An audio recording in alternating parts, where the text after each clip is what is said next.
to help? How can I use what I know about to help? And that's why I created the course. Can you tell me a little bit more about that moment? What happened? What was kind of the moment like, I got to do something? Like, where was the... Well, I think it was that moment for many of us, as I was reading a book, White Fragility, and, thinking, oh my God, I've been so blind for so long. Look at the white privilege I have had. And then George Floyd, and just this idea of, as a lesbian woman, I understand some of it. So, yeah. Right? But I certainly did not understand all of it. And how much historically it's built into the system. Systematic racism is built into the system. And that part I do understand, because it's built into the system as a lesbian woman, which is why I always had to not pretend not to be a lesbian, right?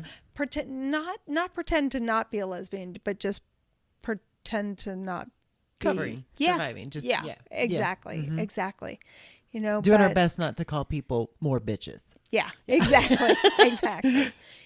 But you recognize that people of different skin color can hide like that, and I had to do something. And I thought, well, listening is the way that we really get to know people and help people feel heard and understood, and recognize that we are all the same. Yeah. At the end of the day, we all want the same things. We all want somebody to love us. We all want our family to be safe. We all want to have a home to live in.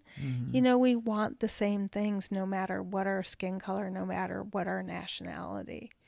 So let's start there with what we have in common instead of what we have different. Yeah.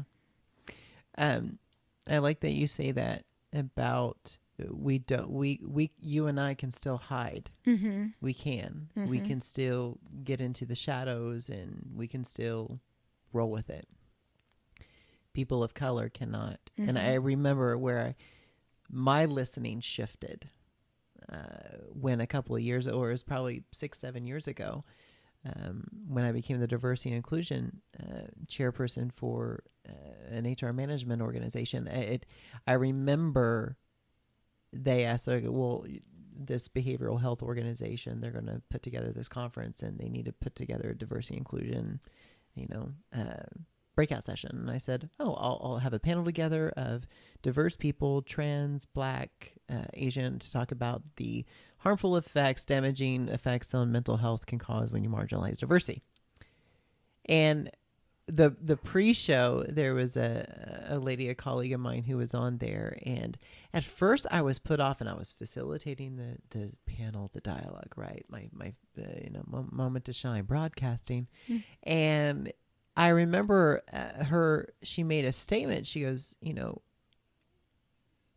unlike LGBT, or someone who's white, and she did not intentionally mean to put me on the spotlight. She was like, somebody like Clint, even though he's gay, he can still mask, because I introduced myself. And she goes, I can't. And at first I was just like, what do you mean I hide myself? And at first I took that moment where I didn't take a moment to pause and reflect, but there was that pit in my stomach where I wanted to react. But when I sat in it, because I couldn't react because we're in front of a crowd, right?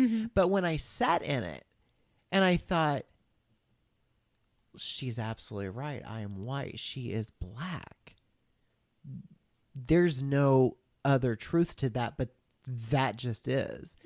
And I remember it and going away from that and thinking, I, one, have so much to learn. And then two, and this conversation now brought me back to that point you talking about race, where I thought I had to learn to listen at that point, because I did want to say something back, and it wasn't my place. It just wasn't. And it was wrong. Yeah. I mean, wrong in that you hadn't processed all of it. And you may not have processed it if you weren't in those conditions of being the moderator of the panel. Right. Right? Yeah. I can act out now, but if I'm in public, I could just walk away from Yeah. you. So whenever we walk away from people, Mm-hmm. what are we so afraid of learning? Yeah.